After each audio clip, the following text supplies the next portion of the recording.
크리스천 헤럴드 애청자 여러분 안녕하십니까? 영혼의 쉼터 이 시간 진행의 정영철 인사드립니다.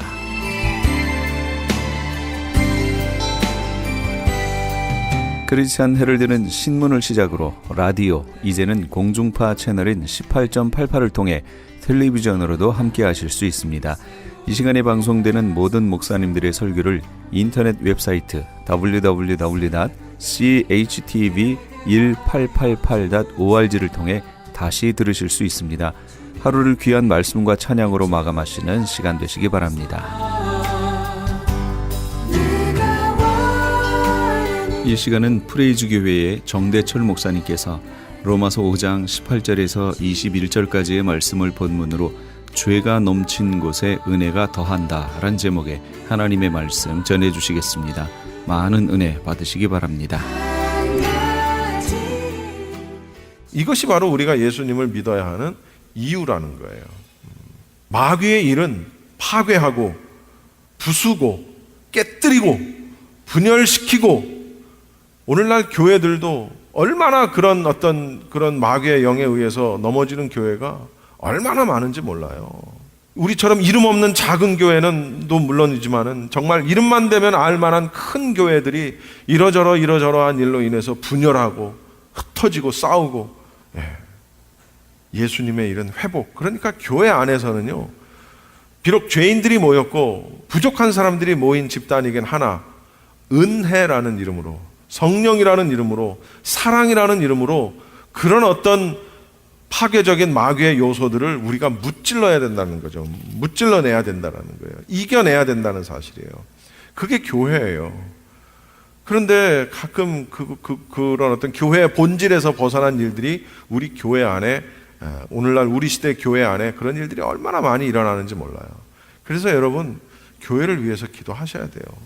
죄종을 위해서도 기도하지만 여러분이 출석하고 있는 교회를 위해서 반드시 기도하셔야 합니다. 자, 우리는 그래서 이 하나님의 말씀에 순종하는 일이 얼마나 중요한지를 깨달아야 합니다. 이런 말씀이 있지요. 제사보다 순종이 낫다.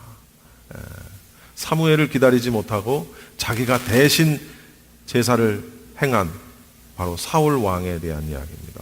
결정적으로 사울이 그 전부터 이미 죄를 져서 위태위태했지만 결정적으로 사울 왕이 이제 폐위되고 그가 죽을기로 결정이 된 결정적 계기가 뭐였어요? 바로 사무엘을 기다리지 않고 제사는 제사장만이 드릴 수가 있는 거예요. 아무리 자기가 왕이라고 해도, 여러분 아무리 대통령이라고 해도 자기가 여기서 설교할 수 있습니까? 안수할 수 있어요? 할 수 없어요. 안수권은 목사에게만 있는 겁니다. 아무나 하는 게 아니에요. 그냥 기도는 할 수 있지. 그러나 안수와 기도는 조금 차원이 다른 얘기입니다. 제사는 제사장만이 드릴 수 있습니다. 사울 왕은 더디 오는 사무엘을 기다리지 않고 자기가 제사를 지냅니다. 그리고 그는 결국은 왕 위에서는 물론이고 하나님의 영원한 영생에서도 그는 퇴출되는 걸 갖게 돼요. 그래서 그때 나온 말씀이 순종이 제사보다 낫다. 여러분, 여기 앉아 계신 여러분들은 정말 예배 참 잘 드리세요. 제가 보면 예배 빠지지도 않고 뭐 어디 멀리 가시거나 뭐 편찮으시거나 이런 게 아닌 다음에는 참 몇 분 안 되지만 참 예배 참 열심히 잘 출석하고 참 얼마나 참 귀한지 몰라요. 또 저 개인적으로 너무너무 감사하기도 해요. 그런데 예배를 한 번도 빠지지 않고 예배를 잘 드리고 헌금도 열심히 하고 봉사도 열심히 했는데 하나님의 말씀을 순종하지 않았다면 말짱 도루묵, 우리 아시죠? 아무 의미가 없는 거예요. 예수님, 물론 하나님은 우리의 예배를 받으십니다. 예배는 중요합니다. 왜냐하면 예배 가운데에 모든 하나님의 역사가 우리 가운데 주어지게 되고요, 하나님의 말씀하심이 예배를 통해서 우리에게, 예배를 통해서 회복이 주어지기도 하고요, 능력이, 은사가, 그래서 예배를 열심히 잘 참석하고 열심히 잘 드린다는 것은 굉장히 중요합니다. 잘 드렸어요. 그런데 하나님께서 주시는 사인과 하나님이 주시는 말씀으로 인한 여러 가지 사인들을 우리가 거부하고 지키지 않았다면 우리가 열심히 드린 이 예배가 어떻게 된다는 거예요? 의미 없게 된다는 거예요. 차라리 제사 드리지 말라는 거예요. 순종하라는 거예요. 순종. 여러분, 예배도 잘 드리고 순종도 잘 해야지. 다 잘해야죠. 그런데 순종이 그만큼 중요하다라는 거예요. 말씀 가운데. 그런데 말씀을 통해서 하나님이 우리에게 이런저런 말씀을 주시고, 성경을 통해서, 그리고 주의 종의 입술을 통해서도 하나님이 말씀하세요. 그러니까 내가 대중을 향해서 이렇게 제가 여러분 설교를 하죠. 우린 여기는 불과 한 20명 남짓한 인원밖에 없지만 어느 교회는 1000명, 2000명, 10,000명이 모인 교회가 있을 수 있어요. 그 성도들을 향해서, 청중들을 향해서 주의 종이 설교를 합니다. 그런데 그 설교가 어느 누구에겐가는 딱 들어맞는 설교가 될 수 있다는 거죠. 그것이 긍정적인 것이든 부정적인 내용이든 어떤 의미로든 그날 하나님이 주시는 말씀이 내게 와 닿았고 내 상황을 마치 들여다본 듯 하나님이 나에게, 그러니까 목사가 설교를 하고 있다. 그러면 하나님이 주시는 말씀으로 들을 수 있어야 돼요. 그러니까 귀가 있는데도 듣지 못하는 사람들이 있는 거예요. 눈이 있어도 볼 수 없는 사람들이.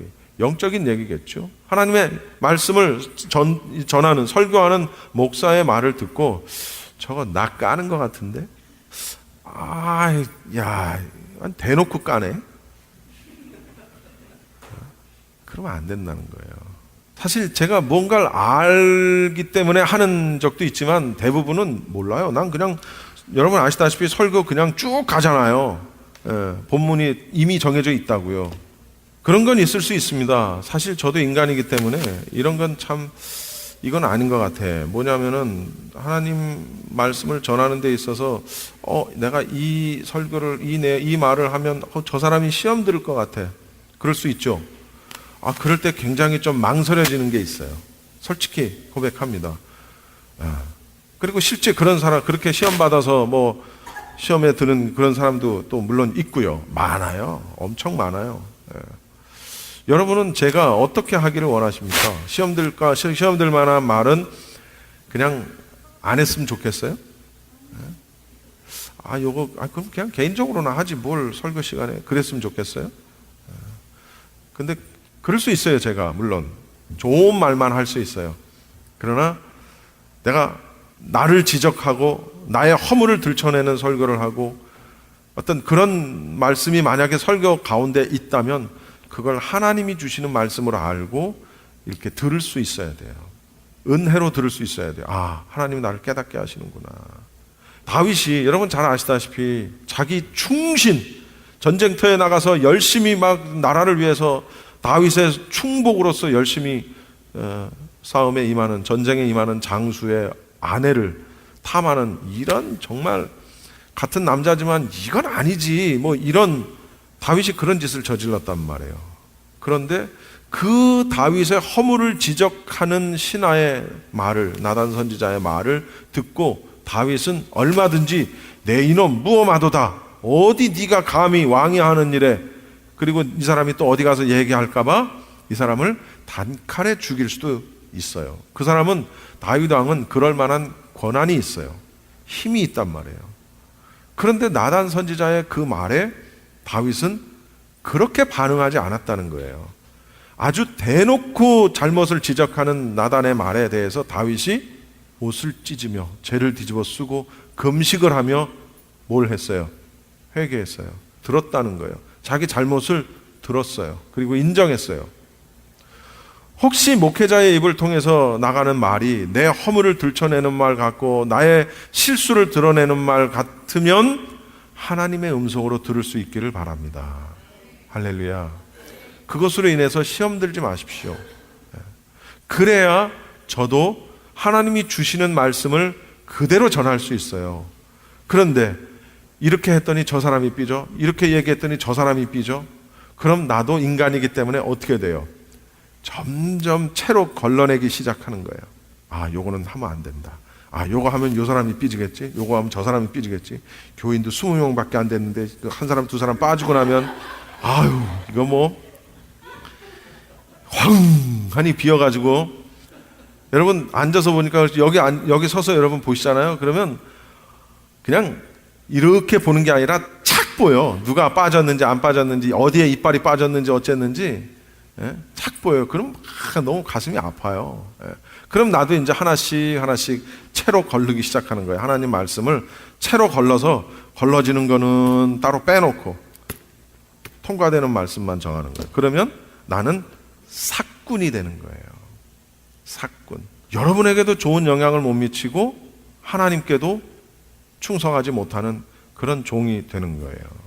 제가 여기서 여러분에게 저의 어떤 이권과 저의 어떤 배부름을 위해서 설교를 하고 나의 이익을 위해서 여러분에게 강요하고 한다면 그것은 여러분이 순종할 필요는 없습니다. 그러나 그것이 아니고 이게 나의 어떤 영적인 그런 풍요함, 나의 영적 신앙의 성장, 이런 것들을 위해서 하나님이 지금 정 목사의 입을 통해서, 대 목사의 입을 통해서 전해주시는구나 라고 느껴지시면 그것이 내가 좀 속이 좀 아픈 얘기라 할지라도 아멘 하고 들을 수 있는 수준이 돼야 돼요.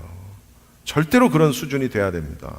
그렇지 않으면 끊임없이 넘어집니다. 여러분, 신앙생활 절대로 쉬운 게 아니에요. 절대로 쉬운 게 아니에요. 목회자들도 싸우는데 전도사들이 평신도 앞에서 목사님 앞에 앉혀놓고 평신도들 앞에 앉혀놓고 목사님 이 전도사가 나를 어쩌고 비방했고 어쩌고 이러고 싸우고 있더라니까. 난 깜짝 놀랐어요. 나는 전도사 목사는 하나님 다음, 뒷공문이 하나님 다음으로 그냥 안 그러는 줄 알았는데 아니더라고. 그래서 이게 신앙생활이 쉬운 게 아니구나 라는 걸 애지간히 일찌감치 나는 알았어요. 여러분, 제사보다 순종이 낫다. 하나님의 말씀에 반응하시고 순종하시기 바랍니다. 그것이 우리가 살 길입니다. 20절 말씀 읽어보죠. 20절 시작. 율법이 들어온 것은 범죄를 더하게 하려 함이라. 그러나 죄가 더한 곳에 은혜가 넘쳤나니. 여기 앞에 율법이 바로 앞에 원래 접속사가 있어요. 데라는 그 헬라어 접속사가 있습니다. 데라는 말은 한편이라는 그런 뜻입니다. 한편. 그러니까 여기 그게 빠진 거예요. 이걸 거기다 넣으면 한편 하면서 앞에 내용과 관련해서 그와 관련해서 새로운 이야기를 지금 하는 그런 겁니다. 한편 율법이 느닷없이 율법 얘기를 해요. 율법이 들어온 것은 이라는 말입니다. 율법이 들어온 것은, 자, 아담의 범죄로 인한 죽음은, 사망은 예수님의 십자가의 대속 사역으로 인해서 회복이 되는데, 칭의와 구원으로 회복이 되었는데, 율법은 아담과 그리스도의 중간에 주어졌단 말이에요. 왜 율법을 중간에 이렇게 우리에게 주셨을까? 지킬 수도 없는 것들을. 바울은 이와 관련해서 이렇게 표현을 합니다. 범죄를 더하게 하려 함이라. 놀랍지 않습니까? 율법을 주셨는데 율법을 주신 이유가 범죄를 더하게 하기 위해서라는 얘기예요.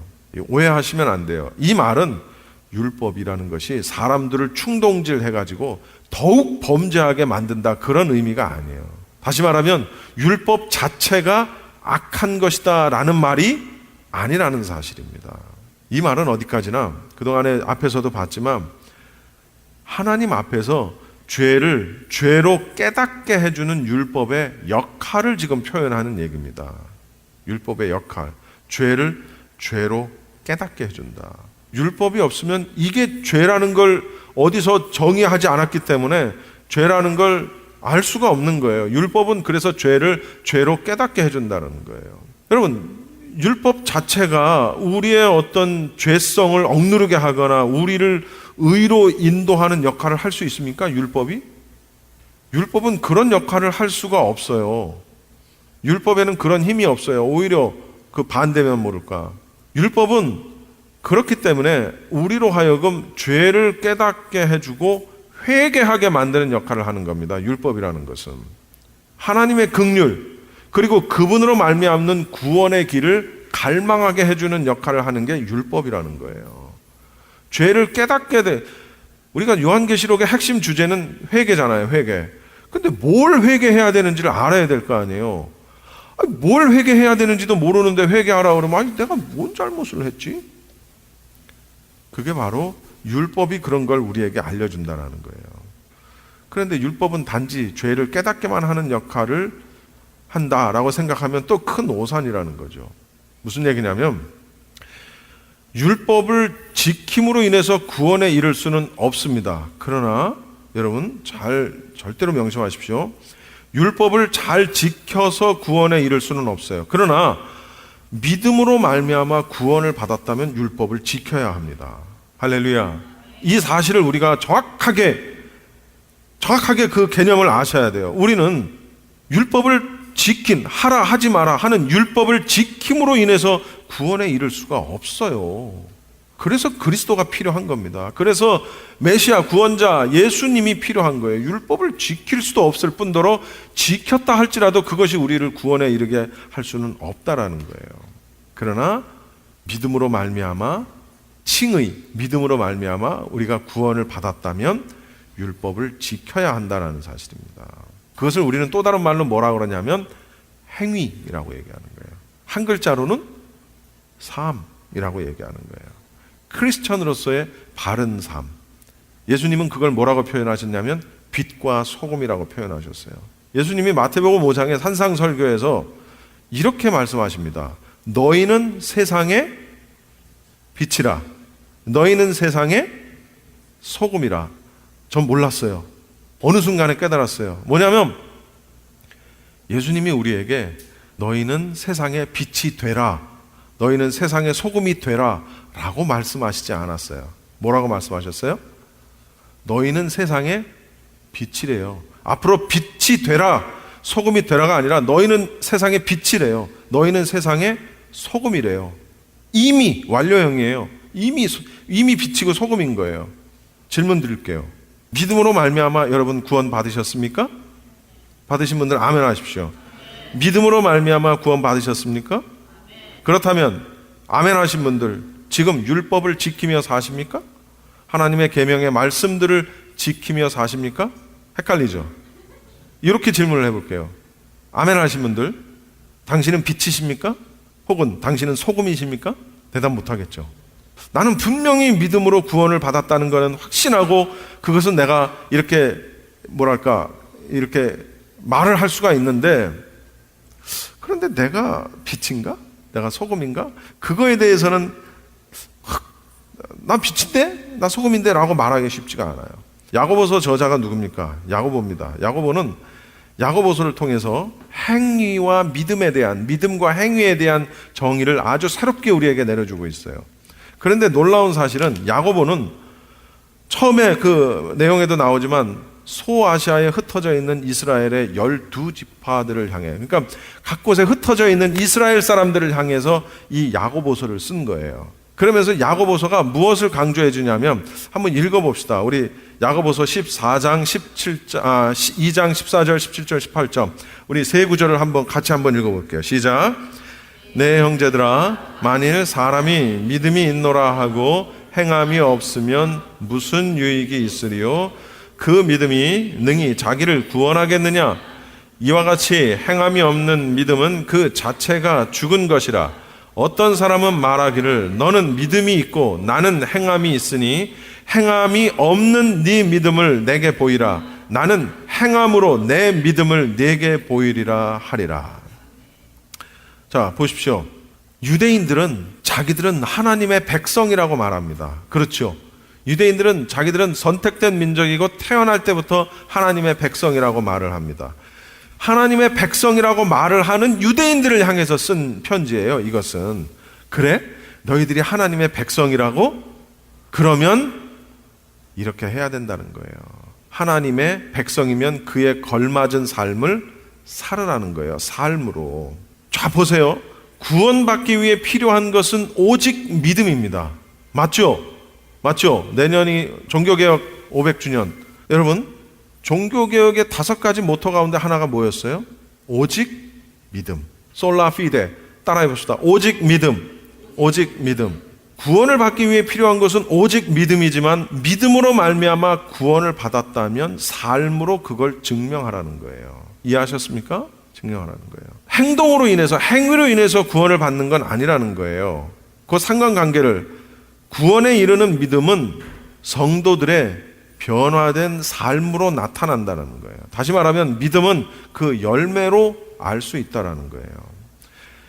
행함으로 인해서 율법을 잘 지키는 것만으로 구원을 얻을 수 없어요. 그러나 행함은, 삶은, 열매는 내 믿음이 구원받을 만한 믿음인지 아닌지를 드러내준다는 거예요. 그러니까 이런 겁니다. 나는 예수님을 영접하고 예수님을 믿고 교회도 다니고 열심히 신앙생활도 하고 이것저것 다 했어.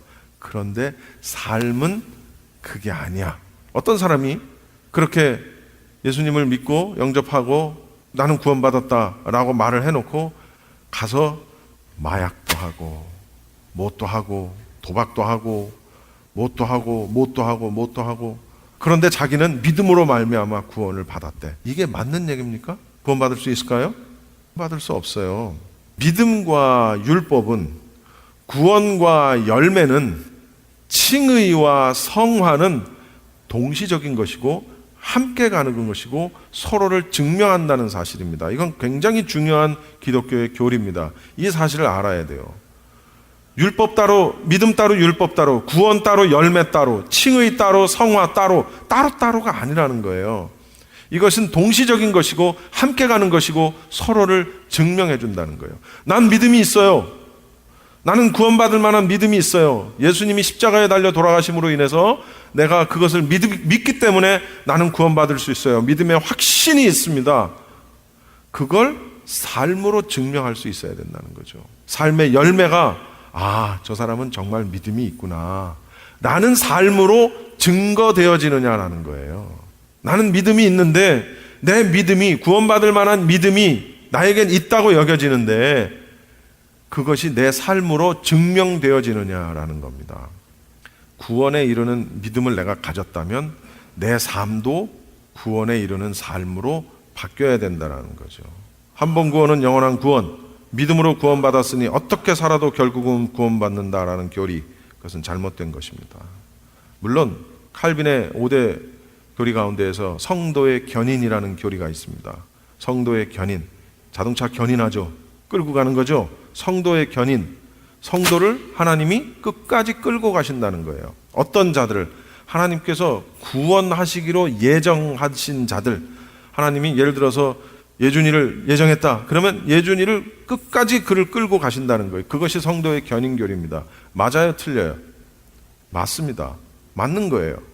하나님께서 구원하시기로 예정하신 성도를 끝까지 견인하십니다. 어떠한 식으로든 하나님이 그를 구원받을 수 있도록 계기를 주시고 변화시키시고 어떤 간증거리를 주시고 삶의 모든 어떤 여정을 통해서 그가 구원받을 수 있도록 하나님이 인도하세요.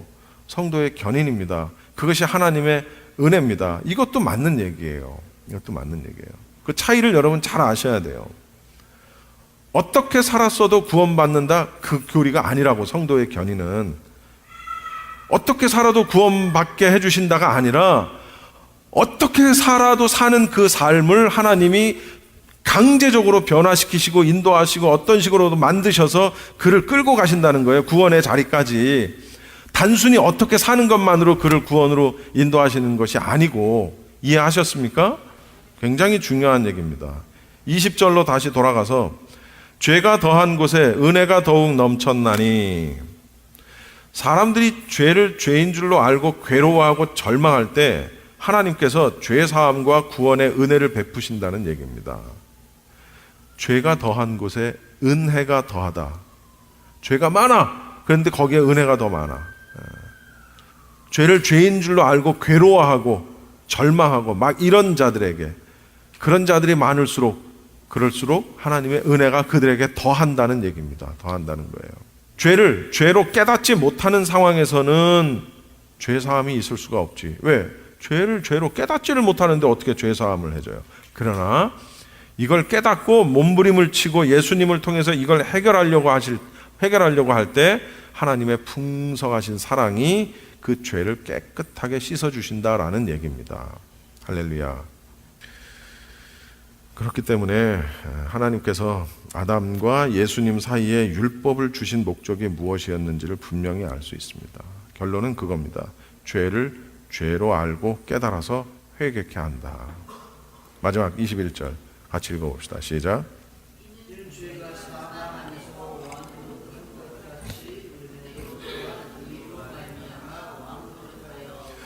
주 예수 그리스도로 말미암아 영생에 이르게 하려 함이라.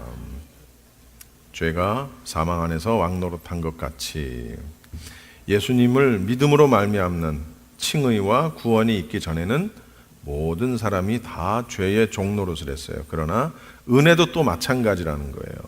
의로 말미암아 왕노릇하면서 사람들을 어디로 인도해요? 영생으로 인도한다. 결론입니다. 왕노릇하는 은혜, 이 은혜를 우리가 사모해야 돼요. 첫 번째, 나의 행동, 이전의 행동과는 상관없이 용서함 받는 무조건적인 은혜를 우리가 사모해야 합니다. 두 번째, 모든 사람의 죄를 한순간에 덮어버리는 무한한 그런 은혜를 우리가 사모해야 돼요. 세 번째, 영생에 이르게 하는 왕적인 통치력을 가진 은혜를 우리가 사모해야 합니다. 은혜를 사모합시다. 할렐루야. 사람과 사람 사이에도 은혜라는 게 있습니다. 그러나 사람이 베푸는 은혜는 굉장히 일시적인 거예요. 그렇죠? 영생을 주는 은혜가 아니에요. 약간의 도움을 주는 정도죠. 무조건적이지 않아요. 때로는 대가를 바랄 때가 있습니다. 그래서 때로는 은혜를 주어놓고도 섭섭할 때가 있어요. 사람의 은혜와 하나님의 은혜는 달라요. 무조건적인 거예요. 무한한 거예요. 영생에 이르게 하는 것이 하나님이 주시는 은혜라는 거예요. 따라해 봅시다. 못 받았으면 받고, 받았으면 지키자. 구원, 은혜 모두 다 포함되는 겁니다. 여러분, 못 받았다고 생각하시면 받으셔야 합니다. 그리고 또 받으셨다고 생각하세요? 그러면 그것을 지켜야 하는 겁니다. 큰 은혜를 받는 게 1차적으로 중요하고 그 다음 받은 은혜를 지키는 것도 굉장히 중요하다. 못 받았으면 받고 받았으면 지키자. 무엇을? 구원과 하나님의 은혜를. 할렐루야. 기도하겠습니다. 지금까지 LA 한인타운에 있는 프레이즈 교회의 정대철 목사님께서 하나님의 말씀 전해주셨습니다. 프레이즈 교회에서는 현재 요한계시록 2차 강해가 10월 말까지 진행 중에 있습니다. 시간은 매주 주일 오후 2시와 매주 금요일 오후 7시입니다. 요한계시록 강해를 듣기 원하시는 성도님들은 2668 웨스트 피커 블루버드, 피커와 캔모어가 만나는 곳에 있는 프레이즈 교회로 오시거나 전화 213-700-9833 213지역 700-9833번으로 문의하시기 바랍니다. 안녕하세요. 시니어 전문 플래너 폴선입니다. 메디케어 파트 A와 B를 받았거나 메디케어와 메디카를 갖고 계신 분들은 메디케어 어드밴테이지 플랜으로 처방약 보험, 보조보험에 가입할 필요 없이 치과, 침술, 안경 등의 혜택을 받을 수 있습니다. 수호천사보험 시니어 전문 보험 라이센스 에이전트 폴선 213-503-6897 213-503-6897 상담은 주 7일 오전 8시부터 오후 8시까지. 아니 당신 미장원 다녀왔어? 헤어스타일이 확 바뀌었네. 홈쇼핑 월드 차홍 고데기로 마술을 부렸지. 홈쇼핑 월드 차홍 고데기. 차홍 허니앤비 샴푸로 머리 감으면서 차홍 헤어두피 마사지를 쓰면 머릿결이 너무너무 부드러워지고 한 움큼씩 빠지던 머리카락도 눈에 띄게 덜 빠져. 차홍 고데기 너무 좋아. 그럼 그 웨이브 머리도 당연하죠. 3, 4분이면 이렇게 풍성한 웨이브 머리를 만들 수 있다고요.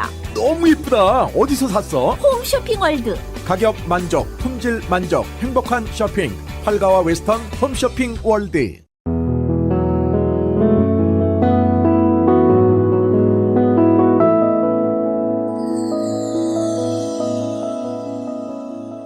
지금 여러분께서는 AM 1650과 인터넷을 통해 미 전역과 전 세계로 방송되는 크리스천 헤럴드의 영혼의 쉼터 함께하고 계십니다.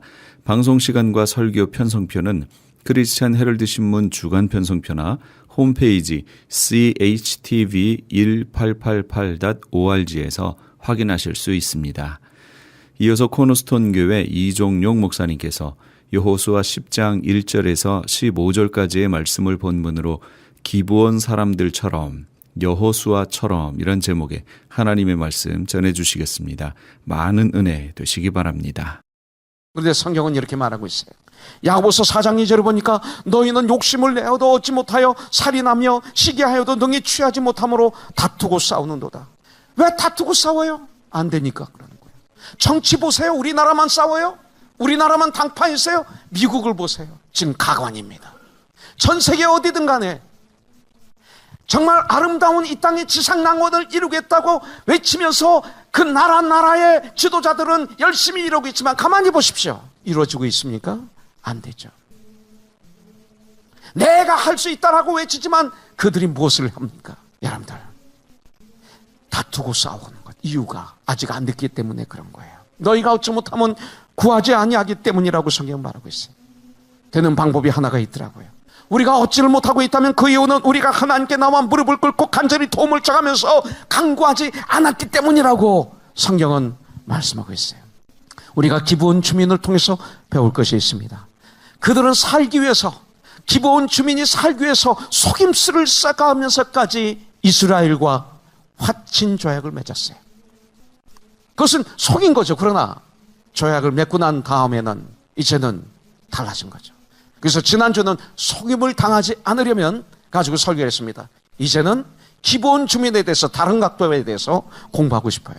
자, 기본 주민이 속임이어서까지 그 주민이 살기 위해서 이스라엘 백성들과 화친 조약을 맺은 것은 용기입니다. 이것이 용기예요. 그들에는 그런 용기가 있었어요. 우리들에게도 이런 용기가 필요해요. 또 어려운 일을 당하자. 지금 어려운 일을 당했잖아요. 즉시 기본 주민들은 여호수아에게, 이스라엘 백성들에게 도움을 요청하는 거예요. 이것은 담대함입니다. 이것을 성경은 담대함이라고 그럽니다. 도움을 요청하는 게, 도움을 요청할 분에게 도움을 요청하는 것이 담대함이에요. 우리는 주님께 도움을 요청할 수 있는 권리가 있고, 주님께 용서해달라고 외칠 수 있는 용기를 가지고 주님 앞에 나가면 역사가 일어나는 거죠. 네.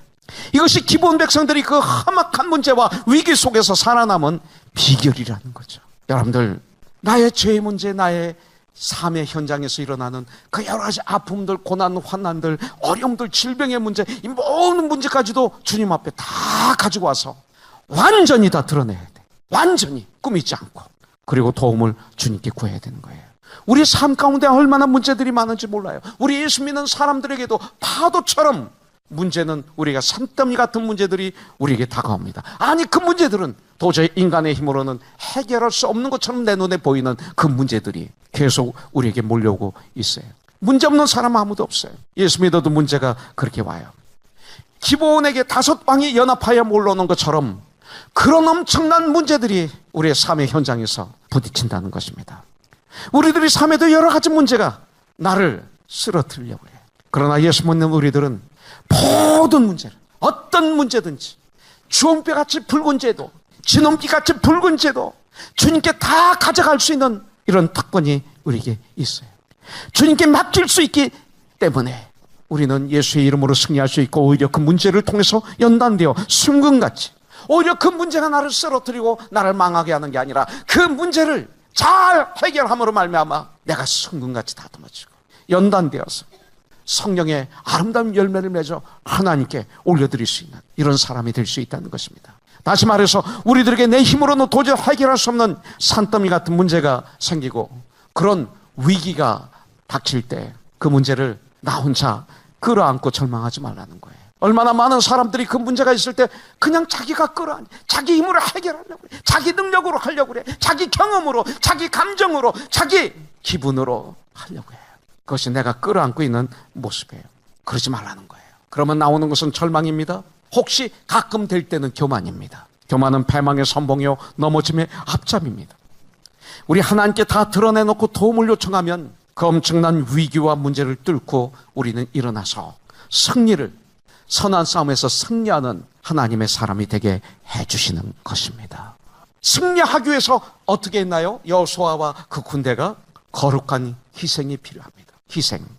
희생은 그리스도인의 이름입니다. 참 그리스도인, 리콜, 거룩하니 희생하는 자들, 이것입니다. 그 다음에 주어진 시간을 최상으로 잘 활용하면서 승리할 때까지 온 힘과 온 마음과 온 정성을 다해서 승리할 때까지 싸우는 사람이 돼야 돼요. 포기하지 마세요. 자, 기본 사람들이 여호수아에게 도움을 요청했을 때 여호수아는 도움을 주기로 작정하고 기브온을 향해서 올라갑니다. 여호수아는 5 나라의 동맹군과 전쟁해야 한다는 이 결정을 내리는 것은 쉬운 일이 아니었습니다. 이것은 그렇게 결정을 내릴 때는 희생이 닿습니다. 자기 부하들이 죽는 희생, 자기가 죽을 수 있는 희생, 자기가 다칠 수 있는 희생, 이런 희생이 닿습니다. 그러나 이 전쟁은 기브온을 돕는 전쟁이지만 하나님이 명령하신 여호수아의 전쟁입니다. 왜냐하면 하나님은 가나안 땅을 점령하라고 하셨기 때문에 어쨌든 점령해야 됩니다. 그래서 여호수아의 전쟁이기도 합니다. 그래서 그 전쟁에 참여하기로 결정하고 이제는 행동으로 들어갑니다. 그렇습니다. 우리가 이웃을 돕는 것, 여러분들 한 영혼을 구원하는 것 도와주는 걸까요? 기브온을 도와주는 것처럼 보이죠? 여러분들, 그러나 이것은 그리스도인들이 이 땅에서 마땅히 해야 될 일입니다. 에베소 4장 13절에 보면 12절에 보면 성도를 온전케 하며 봉사의 일을 하게 하며 그리스도의 몸을 이루게 하려 하십니다. 우리에게 은사를, 직분을 주신 것은, 목사의 직분은 성도를 온전케 하는 거예요. 그래서 서로들 섬기게 하는 거예요. 그래서 참 그리스도의 몸, 참 교회가 이 땅에 세워지도록 하는 것, 그것이 목사와 모든 직분자의 직분이죠. 그렇습니다. 이것이 주님의 일입니다. 이것이 섬기는 것 주님의 일이죠. 예수님이 이 땅에 왜 오셨어요? 우리를 구원하시기 위해서 고난받으시고 우리 대신 십자가에서 물과 피를 쏟으시고 우리 대신 죽어주셨잖아요. 이 크신 사랑, 이 은혜, 그래서 그를 믿음으로 우리가 죄 용서함을 받고 우리가 영생을 얻었잖아요. 죽음을 이제는 물리쳤잖아요. 이 큰 은혜, 우리는 작은 예수들이지 않습니까? 우리가 이 일을 이제는 감당해야 돼요. 이것이 바로 우리가 이 땅에 사는 존재의 이유예요. 이 전쟁을 우리가 해야 돼요. 7절에 보니까 여호수아가 모든 군사와 용사와 더불어 길갈에서 올라가니라. 여호수아는 하나님이 함께 하시겠다는 말씀을 올라갈 때 받게 됩니다. 우리가 전쟁을 할 때 주님은 우리에게 용기를 북돋아 주십니다. 우리가 이렇게 할까 저렇게 할까 방황할 때는 주님은 가만히 계십니다. 우리가 선택할 때까지. 그래서 올바른 선택을 해서 발을 띄어 옮기면 주님은 그때 우리에게 용기를 북돋아 주세요. 8절에 보세요. 그때 여호와께서 여호수아에게 이르시되 그들을 두려워하지 말라. 내가 그들을 내 손에 넘겨주었으니 그들 중에서 한 사람도 너를 당할 자가 없으리라 하신지라. 여러분들 이런 음성을 들어보신 적 있어요? 이런 환경을 만나보신 적이 있어요? 여러분들 있을 거예요. 그런데 눈이 안 떠서 보지를 못하고 귀가 막혀서 듣지를 못했을 거예요. 자, 9절 여호수아가 길갈에서 밤새도록 올라가서 갑자기 그들에게 이르니, 그들이 얼마나 열심히 달려왔는지 밤새도록 달려서 올라갔다고 그랬어요. 길갈에서 기브온까지 약 40km, 약 100리입니다. 그러면 걸어서 한 3일 걸리는 그런 길이에요. 더군다나 길갈에서 기브온을 가려면 험한 산악지대입니다. 그리고 밤에는 캄캄하기 때문에 돌들이 있고 자갈이 있고 웅덩이가 있고 그래요. 아스팔트 길이 아니에요. 그 길을 달려서 밤새도록 도착했다는 거예요. 거룩한 희생입니다. 어떻게 이 일이 가능했을까요? 먼저 하나님께서 함께 하셨기 때문에 그래요. 그들이 힘이 아니죠. 우리의 힘이 아닌 경우가 얼마나 많아요. 사람의 정신력으로는 이런 일을 해내기가 쉽지 않았을 거예요. 분명히 하나님께서 함께 하신 길이었어요. 우리가 걷는 길이 험하고 어려울지라도 하나님께서 우리와 함께 하시면, 하나님이 우리와 동행하시면 그 걸음은 절대 피곤치 않습니다. 피곤치 않아요. 문제는 하나님이 우리와 걸으시는데 우리가 그걸 못 느끼는 게 문제죠. 하나님을 떠나서 문제죠. 이것이 문제죠. 예수님이 우리 죄를 위해서 십자가에서 죽으신 죽으심으로 우리를 얼마나 사랑하시는지 보여주신 그 사랑의 희생과 온 마음을 다해서 끝까지 하는 그 용기, 이것이 우리들이 이 세상을 살아갈 때 필요한 자세입니다. 백리길을 하룻밤 사이에 돌파할 수 있는 힘이 어디서 나오겠어요? 그것은 바로 기브온을 구원해야 한다는 여호수아의 그 이스라엘의 백성들의 강렬한 믿음의 용기의 마음이 아니었을까요? 여러분들 아마도 가나안의 동맹군들은 요단강 부근의 길갈에 진을 치고 있는 이스라엘 군대가 이렇게 빨리 도착할 수 있으리라고는 추호도 상상하지 못했을 것입니다. 여호수아는 바로 이것을 이용한 것이에요. 백리길을 하룻밤 사이에 달려간 여호수아 군대에 하나님을 향한 믿음과 주님이 주신 용기로 온 마음을 다하여 가나안 동맹군을 급습하여 승리할 수가 있었던 거예요. 여러분들 기도할 때 우리는 분명한 목표를 가지고 온 마음을 다해서 기도해야 돼요. 중언부언 기도하지 마세요. 중언부언 기도하지 말라는 소리가 뭐예요? 목표가 없고 핵심이 없이 무엇을 구하는지 자기도 모르는 상태에서 그냥 중얼중얼거리는 기도, 이거 하지 말라는 거예요. 이런 기도는 응답이 없어요. 기도할 때도 생명을 걸어놓고 하는 기도, 온 마음을 다해야 하는 기도가 하나님의 보좌를 움직이는 거예요. 예배도 마찬가지입니다. 예배 시간에는 하나님의 임재만 뜨겁게 사모해야 돼요. 찬송을 올려드릴 때, 기도할 때, 말씀을 받을 때 전 예배의 과정에서 하나님의 임재와 하나님의 은혜를 바라보기를 사모하면서 온 마음을 다해서 예배를 드려보십시오. 놀라운 축복이 우리에게 임해요. 우리는 하나님의 형상으로 창조했기 때문에, 창조를 받았기 때문에 우리가 육체가 가지 않아도 우리 마음이 전 세계를 왔다 갔다 할 수 있어요. 그래서 예배 시간에 많은 사람들이 잠깐 생각을 통해서 한국도 갔다 오고, 이곳저곳 생각으로 다녀오는 예배, 이거 드리지 마세요. 이거 하지 마세요. 하지 마세요. 짓지 마세요. 또 예배 시간에, 예배 후에 할 계획들을 생각하고 주보에다 적고 그러지 마세요. 주보에 가끔 보면 그런 거 나와요. 몇 시에 만나자, 이런 거. 어디 가자, 오늘 점심 뭐를 먹을래. 아니, 우리에게 맛있는 점심, 건강한 점심, 정말 깨끗하게, 아주 우리 자매들이, 정성건매들은 정말 사랑의 음식이 있는데 사실 식당 음식이 얼마나 깨끗한지 나도 모르거든. 근데 우리 교회는 제가 알아요. 더군다나 가족이 먹기 때문에 돈도 안 받는데 그런 거 쓰지 마세요. 물론 이 음식은 의사가 먹지 말라고 그래서 오늘 못 먹어, 이건 가야죠. 그런 예배 들지 마세요. 예배 시간에 인터넷이나 여러분들 이메일을 서치하는 그런 예배를 드리지 마세요. 그분들은 1년을 드려도, 매일 드려도 그 예배는 주님이 받지 않으실 정도가 아니라 역겹다. 너무나 네가 드리는 예배, 내 생각, 내 언어, 내 눈동자까지도 나는 너무나 역겹다. 주님이 그렇게 말씀하실 수 있어요. 봉사도 마찬가지예요. 섬김도 마찬가지예요. 전도도 마찬가지예요. 온 마음을 다해서 그때 그 봉사는 하게 되면 그것이 우리에게 양약이 됩니다. 양약이 돼요. 이스라엘 백성들은 전쟁에서 승리하기 위해서 밤새도록 올라갔어요. 밤새도록 잠을 하나도 자지 못하는 희생이 필요했어요.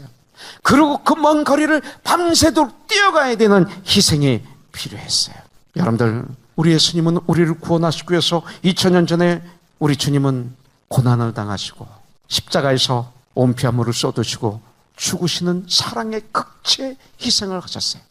그 결과 3일 후에 주님은 부활의 승리를 하셨습니다. 죽으셨기 때문에 우리를 위해서, 거룩한 죽음이 계셨기 때문에 부활의 승리가 있었고, 거룩한 희생이 있으셨기 때문에 승리가 있었습니다. 그러면서 우리에게 너도 이렇게 살라고 가르쳐 주시는 거예요. 승리를 위해선 여러분들 거룩한 희생을 각오해야 돼요. 그래서 성경은 게으름을 죄라고 말하고 있어요.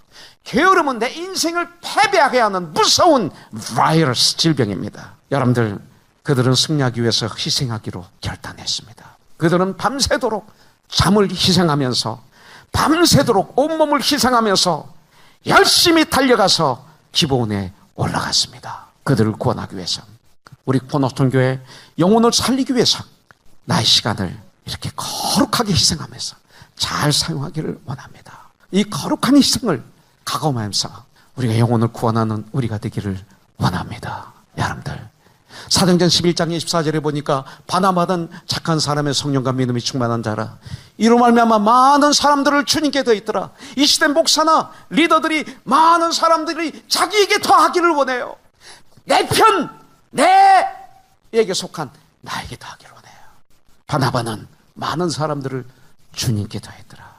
24절, 25절, 다소에 있는 사울을 찾으라서 이 다소, 안디옥에서 다소까지는 3일을 걸어가야 돼요. 산을 넘어야 돼요. 강을 건너야 돼요. 강도의 위협이 있어요. 그가 명령하면 그냥 신발을 벗고 뛰어왔을 거예요, 사울이. 근데 사울을 만나러 가는 희생을 합니다. 사랑의 희생. 그래서 그를 안디옥에 데리고 와서 26절에 1년 동안 많은 무리를 가르쳤더니 비로소 안디옥 사람들이 그들을 향해서 그리스도인이라 칭했더라. 거룩한 희생은 이런 아름다움이 있어요. 안디옥 교회가 세워져요. 거룩한 희생 여러분들 하셔야 돼요. 거기는 참 기쁨과 보람과 만족과 영원한 상급이 우리를 기다리고 있어요. 이 시대 교회가 너무나 셀피시해요. 너무나 나를 위주로 예배드리고, 나를 위주로 믿음 생활하고, 나를 위주로 교회 생활하고, 예배도 내가 마음대로 만들고, 조직도 내가 마음대로 만들고, 예수님을 노예로 부리고. 안 돼요. 여러분들, 에베소서 5장 15절부터 16절에 보니까 그러므로 너희가 어떻게 행할지를 자세히 주의하여 지혜 없는 자같이 하지 말고 오직 지혜 있는 자같이 하여 세월을 아끼라, 때가 악하니라 그랬어요. 지혜로운 승리하는 선한 삶에서 승리하는 삶을 살기 위해서는 세월을 아껴야 돼요. 하나님이 주신 그 기회를 절대 놓치지 마. 여러분들, 우리 인생에서 가장 중요한 것이 있다면 그것은 주님이 주신 시간입니다. 시간들. 그리고 하나님께서 모든 사람들에게 가장 공평하게 주신 것이 바로 시간입니다. 24시간. 누구에게나 이 시간이 다 지나면 우리의 인생도 끝나고 모두 다 죽음으로 종말을 구하게 됩니다. 그러므로 우리에게 주어진 이 시간을 절대로 낭비하면서 살선 안 된다는 거예요. 여호수아는 기브온 주민들을 돕기위해서 밤을 꼬박 새면서 나갔던 이스라엘 백성들처럼 우리도 시간을 잘 사용해서 승리하는 삶을 살아야 될 줄 믿습니다. 쓰레기처럼 시간을 사용하면 안 되죠. 우리는 얼마나 많은 시간을 내어서 하나님 말씀을 읽고 묵상하면서 살아가고 있습니까? 얼마나 많은 시간을 내어서 기도의 삶을 살고 있습니까? 어제 저는 김숙형 권사님 천국 환송 예배를 섬기기 위해서 그랜델 메모리얼 파크에 갔어요. 너무 일찍 가서 저는 대기실에서 성경을 읽기 시작했어요. 참 많이 읽었어요. 근데 이상하게 서신서를 읽었는데 계속 이 서신서에서 나에게 부딪히는 건 뭐냐면 사도 바울의 고백입니다. 부탁이에요. 나를 위해서 기도해달라. 우리를 위해서 기도해달라. 우리를 위해서 기도해달라. 복음을 담대히 증거할 수 있도록 우리를 위해서 기도해달라. 이 말이 계속 나에게 들려요. 왜 그랬는지 몰라요. 에베소서를 통해서 또 데살로니가서 4장 통해서 계속 들려요. 그런데 김숙경 원사님을 생각했어요. 여러분들, 우리 교회 새벽을 지키신 기도의 어머니 중에 하나였어요. 새벽 예배가 끝나면 이분은 기도를 시작해요. 개인 기도. 근데 이상하게 목사님 하는데 기도만 시작하면 이렇게 돼요, 목소리가. 근데 8시에 와도 기도하고 있고 9시에 이렇게 와도 기도했고 10시에 와서 봐도 기도하고 있고 11시에 와서도 기도하고, 제가 와서 보면 그때까지 기도하고 계세요. 어떤 때는 오후 2시까지, 새벽 5시 반부터. 근데 기도 내용을 가만히 들어보니까 저를 위해서 그렇게 기도를 하셨어요. 이 목사가 목회를 잘할 수 있도록, 올바로 할 수 있도록, 말씀을 잘 증거할 수 있도록, 우리 코너스톤 교회를 위해서 그렇게 기도하셨어요. 이분이 전 세계를 가슴에 품고 그렇게 울부짖었어요. 천국에 가시고 나니까 얼마나 그게 고마웠지. 왜 바울이 그렇게 나를 위해서 기도해달라고 부탁해? 그 기도가 필요하니까. 그 기도 때문에 일할 수 있는, 내가 여기까지 온 것은 바로 이런 분들의 기도였구나. 그래서 내가 목자들에게 그렇게 기도를 부탁하는 거예요. 내가 살아야 여러분들이 사니까. 내가 변질되면 코너스톤이 변질되잖아요. 말씀이 변질되니까. 그러니까 나는 여러분들을 위해서도, 나를 위해서, 여러분들을 위해서, 나를 위해서 기도해야 돼. 언제든지 기도해야 돼. 끊임없이 기도해야 돼. 이렇게 부탁할 수밖에 없는 거예요. 왜 어제 그런 말씀이 계속 들어왔는지. 기도의 어머니였어요. 여러분들, 그 기도 때문에 제가 이만큼이나마 사역하고, 그런 분들의 기도 때문에 코너스톤 교회가 이만큼 쓸 수 있었어요. 세월을 아끼라 때가 악하니라. 자, 우리가 선한 삶에서 이르면 하나님의 기적을 체험해야 돼. 그들이 후퇴하는 길목에서 하나님께서 큰 우박 덩어리를 내리셔서 가나안의 연합군을 멸했습니다.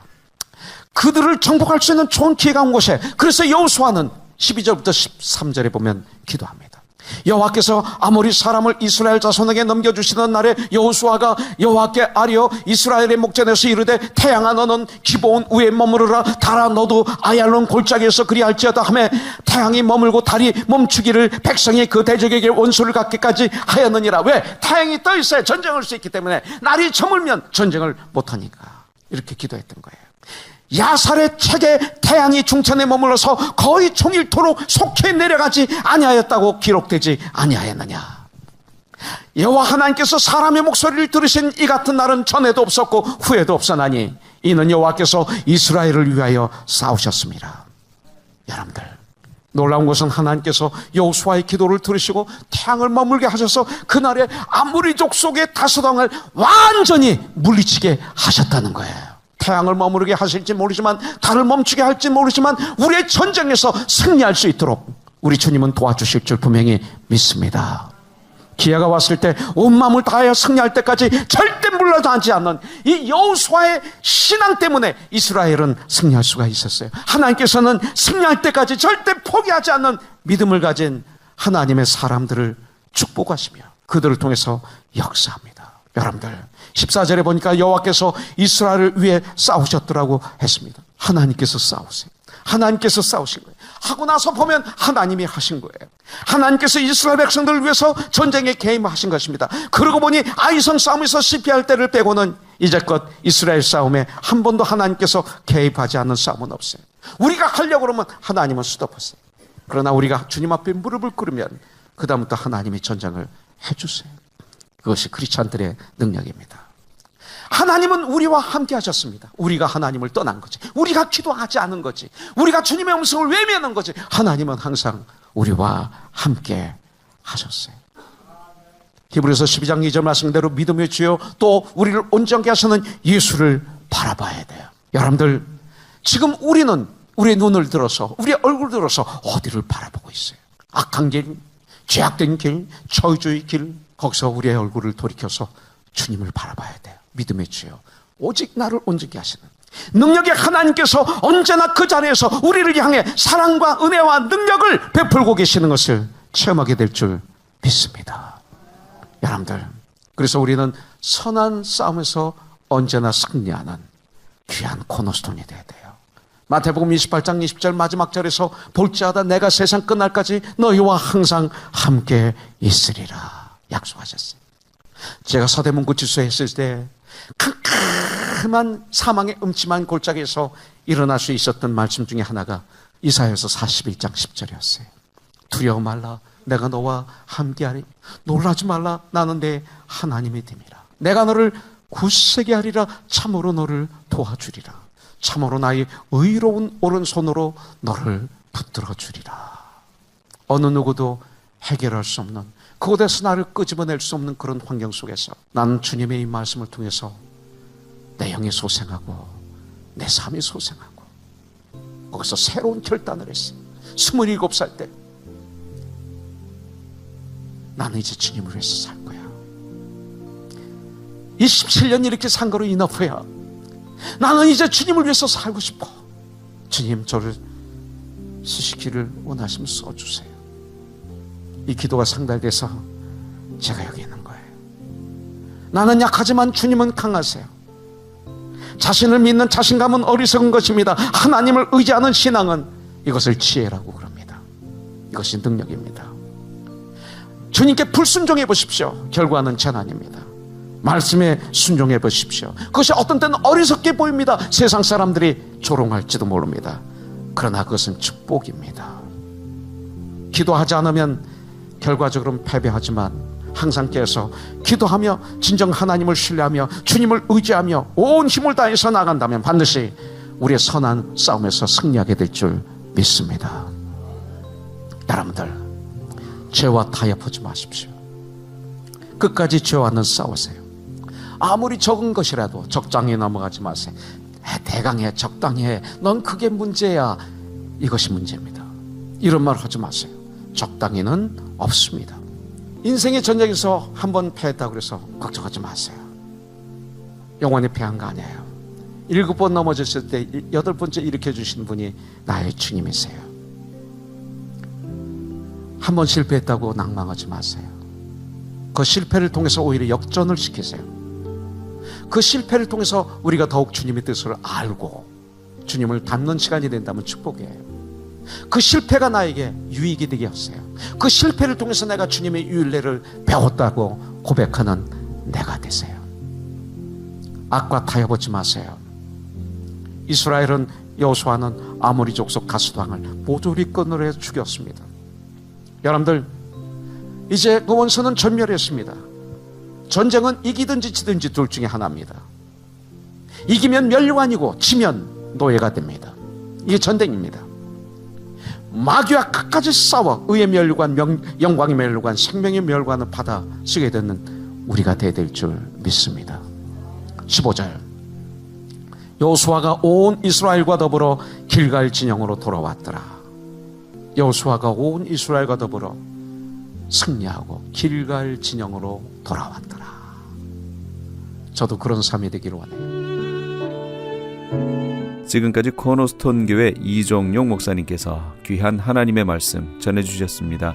코너스톤 교회는 24,428 사우스 벌몬트 애비뉴 하버시티에 위치하고 있습니다.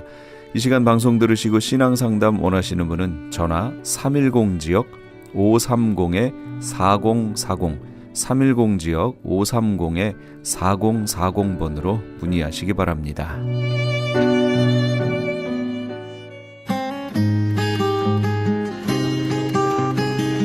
교계 게시판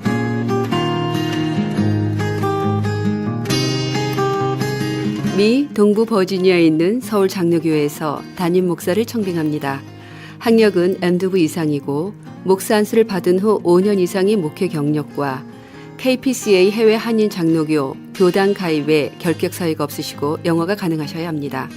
그 외의 제출 서류와 방법 및 문의사항은 크리스천 헤럴드 홈페이지 CHTV1888.org를 참조하시기 바랍니다. 제출 마감은 9월 30일까지입니다. 여술은 기독학교에서 9학년에서 12학년까지 고등학생을 모집합니다. 여술은 기독학교는 선교사 및 목회자 자녀를 대상으로 믿음과 지식, 암과 삶이 동일한 올바른 자녀를 양육하고 그들이 세상에 나갈 수 있도록 준비하는 것을 도와주며 더 나아가 하나님 나라와 그 일을 위해 자신의 삶을 드릴 수 있는 그리스도의 진정한 군사들을 길러내는 것을 목적으로 합니다. 지원 자격과 전형 방법 및 문의사항은 크리스천 헤럴드 홈페이지 CHTV1888.org를 참조하시기 바랍니다. 성경 통독 세미나입니다. 하나님의 마음을 알아가는 성경 통독 세미나가 8월 20일 토요일 오전 9시부터 오후 4시까지 벨리 지역에 있는 온누리 교회에서 개최됩니다. 세미나 강사는 온누리 교회 부목사이신 김권수 목사님이며 5시간 강의를 통해 성경 일독의 효과를 얻게 될 것입니다.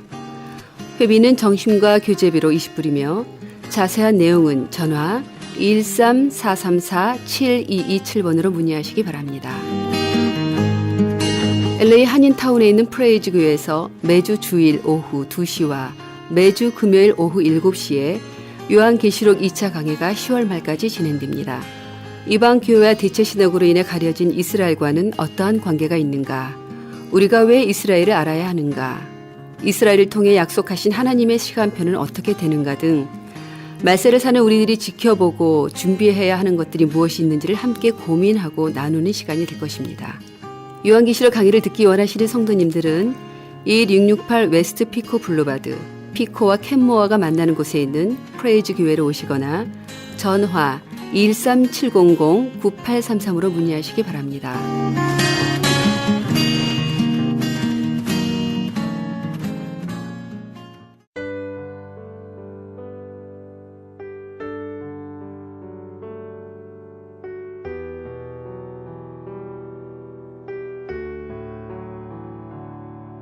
하나님은 우리 안에 사시길 원하십니다. 하나님은 우리 마음을 당신의 거처로 삼길 갈망하십니다. 하지만 우리가 하나님을 사랑하지 않으면 그분은 우리에게 오시지 않습니다. 그러므로 우리는 하나님과 이웃을 향한 사랑을 끊임없이 구하고 그 사랑을 연습해야 합니다. 사랑은 우리를 하나님께로 인도합니다. 하나님께서 우리의 마음을 그분의 거처로 삼으시는 것보다 더 위대한 일은 없습니다.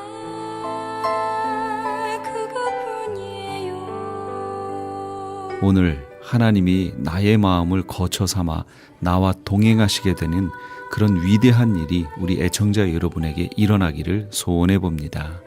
지금까지 크리스찬 헤럴드 방송에서 보내드린 영혼의 쉼터의 정영철이었습니다. 고맙습니다.